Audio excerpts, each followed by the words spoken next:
আমার নাম তানিমা। আমাদের বাড়িতে আমরা ৪ জন থাকি। আমি, আমার ছোট ভাই আর আমার মা বাবা। আমার বয়স ২৫ আর আমি আমার শরীর মেনটেইন করে রাখি। ডেইলি সকালে ব্যায়াম করি, কারণ আমি যাতে ফিট থাকতে পারি। আর আমার ভাইয়ের বয়স ২০ বছর। আমরা ২ জন বন্ধুর মতো থাকি। আমরা ২ জন একে অপরের কথা শেয়ার করি। একদিন আমি আমার ভাইয়ের সাথে কিছু সিক্রেট কথা শেয়ার করেছিলাম। রোহিত, তোর কাউকে ভালো লাগে নাকি? রোহিত বলল, না দিদি, এখনো তেমন কেউ মিলেনি।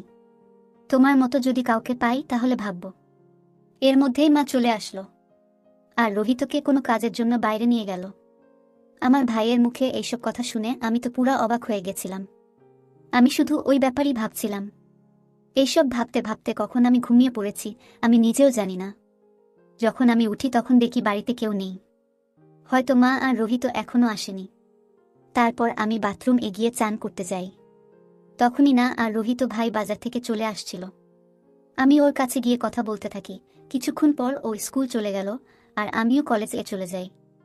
আমি কলেজে গিয়ে আমার ভাইয়ের কথাই ভাবতে থাকি, কারণ আজ পর্যন্ত আমাকে কেউ এরকম কথা বলেনি। তখনই আমার এক বান্ধবী আমার কাছে আসে আর বলে, আরে তানিমা, কি ভাবছিস?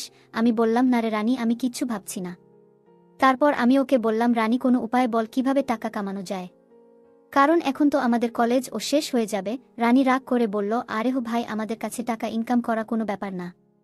তারপর আমরা নিজের নিজের বাড়ির দিকে রওনা দিলাম, কারণ আমাদের ক্লাস আর হবে না। রানী ওর বাড়ির দিকে রাস্তায় গেল, আমি আমার বাড়ির রাস্তায় যাচ্ছিলাম। তখন আমি রাস্তায় আমার ভাই রোহিতকে দেখলাম। আমি তো ওকে দেখে অবাক হয়ে গেছিলাম। রোহিত কারোর সাথে ঘুরছিল। আমার ওর উপরে অনেক রাগ উঠছিল। বাবা এত কাজ করে টাকা উপার্জন করে আমাদের পড়াশোনার জন্যে, আর ভাই সব টাকা নষ্ট করছিল। আমি রাগ করে বাড়ি চলে আসি আর এসে রোহিত এর অপেক্ষা করি। আমি মা বাবাকেও এইসব কথা বলতে চাইছিলাম, কিন্তু আমি বলিনি, কারণ ভাইয়ের কষ্ট লাগবে তাই। তারপর বিকেলে যখন রোহিত বাড়িতে আসে আমি ওর রুমে গেলাম আর দেখলাম ও টিভি দেখছিল। আমি ওকে জিজ্ঞাসা করলাম, রোহিত, তুই রাস্তায় এইভাবে কেন ঘুরছিলি? ওর সাথে মিশবি না, নয়তো ও তোকে বরবাদ করে দিবে। ভাই বলল, না দিদি, আমি তো ওর সাথে ঘুরবই। ওর সাথে ঘুরতে আমার খুব মজা লাগে। আর আমার জন্য এটাই ঘুরার সময়। এখন ঘুরবো না তো কখন ঘুরবো? আমি ওকে অনেকবার বোঝালাম, তুই এমন করিস না, কিন্তু ও কোনোভাবেই মানল না। আমার অনেকবার বলার পর ও বলল, ঠিক আছে, ওর সাথে ঘুরব না, কিন্তু আমার একটা শর্ত আছে, তুমি যদি পূরণ করো তাহলে আমি ওর সাথে কথা বলাও বন্ধ করে দিব। আমি বললাম, হ্যাঁ বল, কি শর্ত আছে তোর? রোহিত বলল, যেমন করে ও আমার সাথে ঘুরে, এখন থেকে তুমি আমার সাথে ঘুরবি। আমার সব ইচ্ছা পূরণ করবা।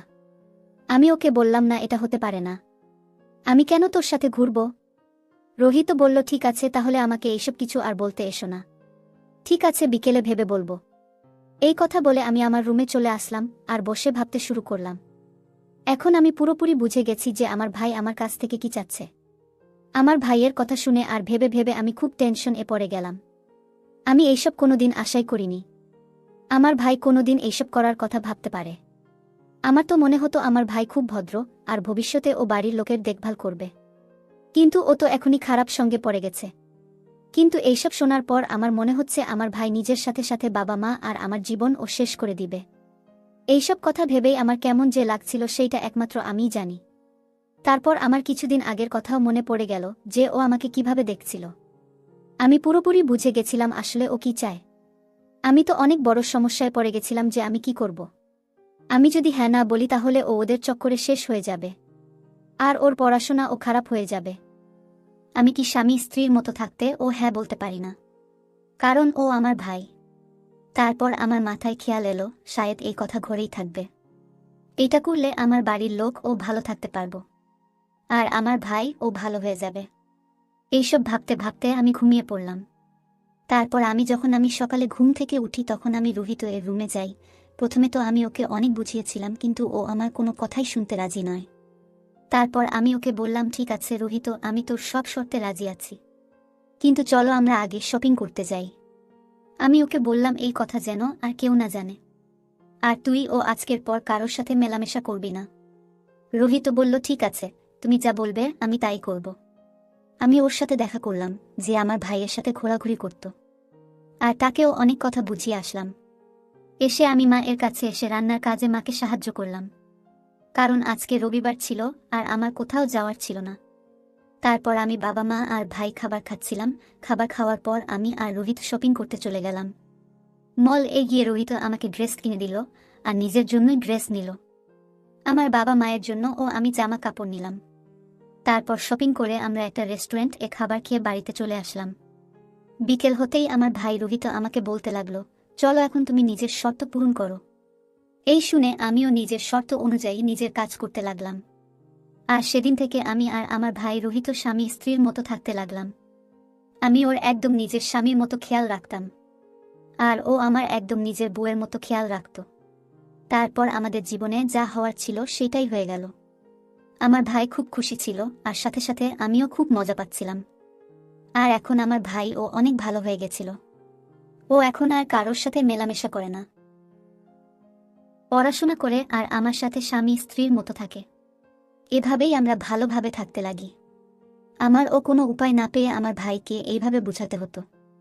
আমার এতে কোনো যায় আসে না, কারণ আমি ওর খেয়াল রাখবো না তো কে রাখবে। আমি একটা চাকরির ইন্টারভিউ দিয়েছিলাম, ওইটার লেটার আসছিল আর আমি ওই কাজ করতে চলে যাই।